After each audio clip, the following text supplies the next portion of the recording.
पुणे, इसवी सन 1780. पेशवाईची पताका जरी फडकत असली तरी तिच्या धाग्यांमध्ये आता पूर्वीसारखी जर उरली नव्हती. शनिवारवाड्याच्या भव्य तटबंदीच्या आतून राजकारणाचे वारे फिरंगी चालीने वाहू लागले होते आणि शहराच्या गजबजलेल्या पेठांमध्ये इंग्रज व्यापाऱ्यांच्या बुटांचा आवाज हळूहळू घट्ट होत होता. अशा या अस्थिर आणि संशयाच्या काळात पुण्याच्या सदाशिव पेठेतील एका जुन्या वाड्यात केशव भट्ट नावाचा एक 25शीतला तरुण राहत होता. केशव सामान्य तरुण नव्हता. त्याचे डोळे भूतकाळात रमायचे आणि त्याचे हात जुन्या धूळखात पडलेल्या दस्तऐवजांमध्ये काहीतरी शोधत असायचे. त्याचे आजोबा पेशव्यांचे दफ्तरदार होते, त्यामुळे लहानपणापासूनच त्याला जुन्या पोथ्या, नकाशे आणि इतिहासाच्या कथांचे वेड लागले होते. जिथे लोकांना फक्त दगड मातीचे ढिगारे दिसायचे, तिथे केशवला पराक्रमाच्या, प्रेमाच्या आणि कटकारस्थानांच्या कथा दिसायच्या. तो फक्त इतिहास संशोधक नव्हता, तर इतिहासाच्या विसरलेल्या आत्म्यांशी संवाद साधणारा एक जिज्ञासू होता. एका पावसाळी रात्री पुण्यात मुसळधार पाऊस कोसळत होता. विजांचा कडकडाट आणि ढगांचा गडगडाट आसमंत दणाणून सोडत होता. केशव आपल्या अभ्यासिकेत समईच्या मंद प्रकाशात एका जुन्या ताम्रपटावरील अक्षरे उलगडण्याचा प्रयत्न करत होता. त्याच्या खोलीत जुन्या कागदांचा, शाईचा आणि चंदनाचा एक मिश्र सुगंध दरवळत होता. अचानक त्याच्या वाड्याच्या भव्य सागवानी दरवाजावर थाप पडली. इतक्या रात्री या वादळात कोण आले असेल या विचाराने तो गोंधळला. त्याने कंदील उचलला आणि दरवाजा उघडला.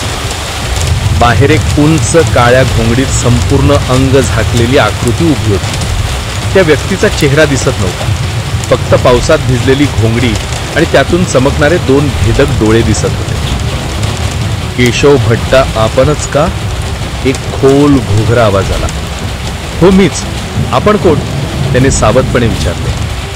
त्या व्यक्तीने काहीही उत्तर दिले नाही. त्याने आपल्या घोंगडीतून एक लहानशी चर्मपत्राची गुंडाळी काढली आणि केशवच्या दिशेने पुढे गेली.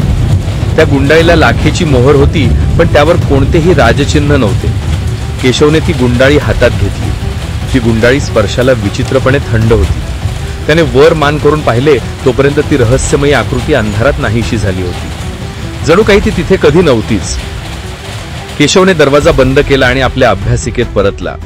त्याच्या हृदयाची धडधड वाढली होती.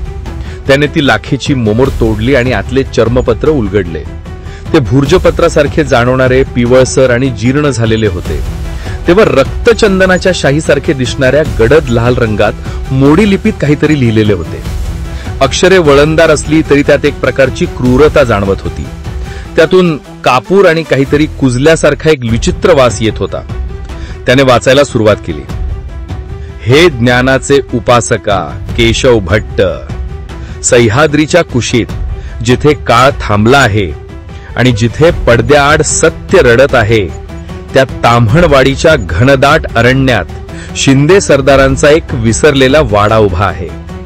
इतिहासाच्या पानांनी ज्याच्याकडे पाठ फिरवली असा तो वाडा एका अशा रहस्याचा साक्षीदार आहे, जे उलगडल्यास विश्वाचे ज्ञान तुझ्या चरणी लोळण घेईल. पण ते रहस्य रक्ताने आणि शापाने माखलेले आहे. जर तुझ्या नसानसात धाडस वाहत असेल आणि ज्ञानाची तहान तुझ्या प्राणांपेक्षा मोठी असेल, तर येणाऱ्या अमावस्येच्या आत त्या वाड्याचे दार ठोठाव. ज्ञानाचा तो खजिना तुला मिळेल ज्याची तू कल्पनाही केली नसेल. पण एक लक्षात ठेव, या वाड्यात प्रवेश करणारा प्रत्येक जण बाहेर पडतोच असे नाही. याचे दरवाजे जितके आधाराने ज्ञानासाठी उघडतात, तितक्याच क्रूरतेने ते मृत्यूलाही आमंत्रण देतात. तुझा निर्णय तुझाच असेल. वाट पाहतोय काळ स्वतः. पत्र वाचून केशवच्या अंगावर सरसरून काटा आला. काळ स्वतः हे काय होते? कोणीतरी त्याची थट्टा करत होते की हे खरं भयानक आमंत्रण होते? ताम्हणवाडी हे नाव त्याने कधीच ऐकले नव्हते. दुसऱ्या दिवशी त्याने पेशव्यांच्या दफ्तरखान्यात धाव घेतली. तिथे त्याचे आजोबांचे मित्र पंत आजोबा नावाचे एक वृद्ध दफ्तरदार होते. त्यांचे अर्धे आयुष्य त्या जुन्या कागदपत्रांमध्येच गेले होते. केशवने त्यांना ताम्हणवाडी आणि शिंदे सरदारांच्या वाड्याबद्दल विचारले. ते नाव ऐकताच पंत आजोबांचा हसरा चेहरा गंभीर झाला. त्याने आजूबाजूला पाहिले आणि केशवचा हात धरून त्याला एका कोपऱ्यात नेले. बाळा, हे नाव पुन्हा कोणासमोर घेऊ नकोस. ते कुजबुजले. ते गाव आणि तो वाडा शापित आहे. 150 वर्षापूर्वी सरदार मल्हारराव शिंदे नावाचे एक अत्यंत पराक्रमी पण तितकेच क्रूर सरदार तिथे होऊन गेले. त्यांना अमरत्वाची लालसा लागली होती. त्यांनी एका भयंकर तांत्रिकाच्या मदतीने काळी जादू केली. तेव्हापासून तो वाडा जिवंत माणसांना खातो असे म्हणतात. त्याला आता शिंदेवाडा नाही, वेताळवाडा म्हणतात. सरकारी दस्तऐवजांमधूनही त्याचे नाव आणि नकाशा पुसून टाकण्यात आला आहे. तिकडे जाणारी वाट म्हणजे मृत्यूची वाट आहे. पंत आजोबांच्या डोळ्यातील भीती खरी होती, पण त्यांच्या बोलण्याने केशवची भीती कमी होण्याऐवजी त्याची जिज्ञासा आणखीनच वाढली. एक असा वाडा ज्याचे अस्तित्वच नाकारण्यात आले आहे. एक असं रहस्य जे इतके भयंकर आहे की ते दडपून टाकले गेले आहे. एका इतिहास संशोधकासाठी यापेक्षा मोठं आव्हान काय असू शकते? त्याच्या मनात द्वंद्व सुरू झाले. एकीकडे पंत आजोबांचा प्रेमळ सल्ला आणि मृत्यूची भीती होती, तर दुसरीकडे त्या रहस्यमयी पत्रातील ज्ञानाचे आश्वासन आणि त्याच्या आतला संशोधक त्याला खुणावत होता. अखेर त्याच्यातील जिज्ञासू वृत्ती जिंकली. त्याने ठरवले, काहीही झाले तरी तो त्या वेताळवाड्याचे रहस्य उलगडणारच. त्याने प्रवासाची तयारी सुरू केली. आपला विश्वासू आणि चपाळ घोडा भैरव याला तयार केले. सोबत काही दिवस पुरेल इतके भाकरी पिठले, पाण्याची मश्क, 2-3 मशाली, तेल आणि वाती, एक धारदार तलवार आणि रात्रीच्या थंडीसाठी घोंगडी आणि सर्वात महत्वाचे त्याचे लेखनाचे सामान, दौत, लेखणी आणि कोरे कागद घेतले. पुणे सोडण्यापूर्वी त्याने एका कागदावर त्या रहस्यमयी पत्रातील मजकूर आणि ताम्हणवाडीचा उल्लेख करून तो पंत आजोबांच्या नावे एका सुरक्षित जागे ठेवला. या विचाराने की जर तो परत आला नाही तर निदान तो कुठे गेला होता हे तरी कोणातरी कळावे. एका पहाटे जेव्हा पुणे शहर साखर झोपेत होते, तेव्हा केशवने आपल्या वाड्याचा दरवाजा उघडला आणि भैरववर सवार होऊन तो अज्ञात ताम्हणवाडीच्या दिशेने निघाला. त्याने शहराची वेस ओलांडली तेव्हा सकाळच्या धुक्यात पुण्याचा परिचित प्रदेश मागे पडत होता आणि समोर एक अनोळखी, रहस्यमयी आणि कदाचित प्राणघातक भविष्य त्याची वाट पाहत होते. त्याच्या मनात फक्त एकाच गोष्टीचा विचार होता.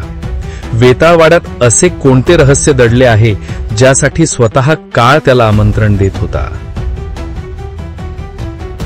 पुण्याच्या गजबजाटापासून दूर केशवचा प्रवास सह्याद्रीच्या रांगड्या आणि बेफाम निसर्गाच्या दिशेने सुरू झाला. सुरुवातीचे 2 दिवस प्रवास तसा सोपा होता. रोवण्याल्या वाटा, वाटेत लागणारी लहान खेडी आणि मुक्कामाला मिळणाऱ्या धर्मशाळा. पण जसजसा तो पश्चिमेकडे घाटाच्या अधिक जवळ जाऊ लागला तसतसा परिसर बदलत होता. माणसांची वस्ती विरळ होऊ लागली आणि निसर्गाचे रौद्र रूप समोर येऊ लागले. उंच उंच कडे, खोल दऱ्या आणि इतके घनदाट जंगल की दिवसाढवळ्या सूर्याचा प्रकाश जमिनीपर्यंत पोहोचत नव्हता. 3ऱ्या दिवशी तो एका अशा टप्प्यावर पोहोचला जिथे समोर कोणतीही ठळक वाट नव्हती. फक्त जंगली प्राण्यांच्या पायांनी तयार झालेली एक अस्पष्ट पायवाट होती. वाऱ्याच्या आवाजात आता एक विचित्र उदासीनता आणि भयाण शांतता मिसळली होती. पक्ष्यांचा किलबिलाट पूर्णपणे थांबला होता आणि मधूनच एखाद्या अज्ञात प्राण्याच्या किंकाळीने ती शांतता भंग होत होती. त्याचा घोडा भैरव आता पुढे जायला बिचकत होता. तो वारंवार खिंकाळत होता आणि कान टावकारून आजूबाजूचा कानोसा घेत होता. केशवने खूप शोधाशोध केल्यावर त्याला एका म्हाताऱ्या धनगराचा कळप दिसला. त्यांनी त्या धनगराकडे ताम्हणवाडीबद्दल चौकशी केली. ते नाव ऐकताच त्या म्हाताऱ्याच्या चेहऱ्यावरचे हास्य मावळले आणि डोळ्यात भीतीची गडद छाया पसरली. ताम्हणवाडी? तो थरथरत्या आवाजात म्हणाला. पोरा, का आलास इकडं? ज्या वाटेवर काळाची सावली पडली आहे त्या वाटेचा पत्ता का विचारतोस? समोर दिसणाऱ्या त्या काळदरीच्या पलीकडे आहे ते गाव, पण तिथं माणसं नाहीत, माणसांच्या सावल्या राहतात आणि त्या सावल्यांना बाहेरून आलेली जिवंत माणसं आवडत नाहीत. जीव प्यारा असेल तर माघारी फिर. त्याच्या बोलण्याने केशवच्या मनात क्षणभर भीतीची पाल चुकली, पण त्याचा निर्धार पक्का होता. त्याने त्या धनगराला काही मोहरा देऊ केल्या आणि वाट दाखवण्याची विनंती केली. मोहरांच्या लालसेने तो म्हातारा तयार झाला, पण एका अटीवर. तो फक्त काळदरीच्या तोंडापर्यंत त्याला सोडील, पलीकडे एक पाऊलही टाकणार नाही. काळदरी हे नाव त्या जागेला अगदीच साधेसे होते. 2 प्रचंड काळ्या कड्यांच्या मधून एक अरुंद वाट खाली उतरत होती. ती इतकी खोल होती की तिचा तळ दिसत नव्हता. फक्त धुक्याचे साम्राज्य पसरले होते. त्या दरीतून येणारा वाराही थंडगार आणि विचित्र वास घेऊन येत होता. जणू काही तिथे काहीतरी सडत होते. भैरव त्या दरीत उतरायला तयारच नव्हता. केशवने त्याला धीर देत कसेबसे खाली उतरवले. दरी उतरून पलीकडे गेल्यावर एका लहानशा पठारावर ताम्हणवाडी गाव वसलेले होते. पण ते गाव कसले?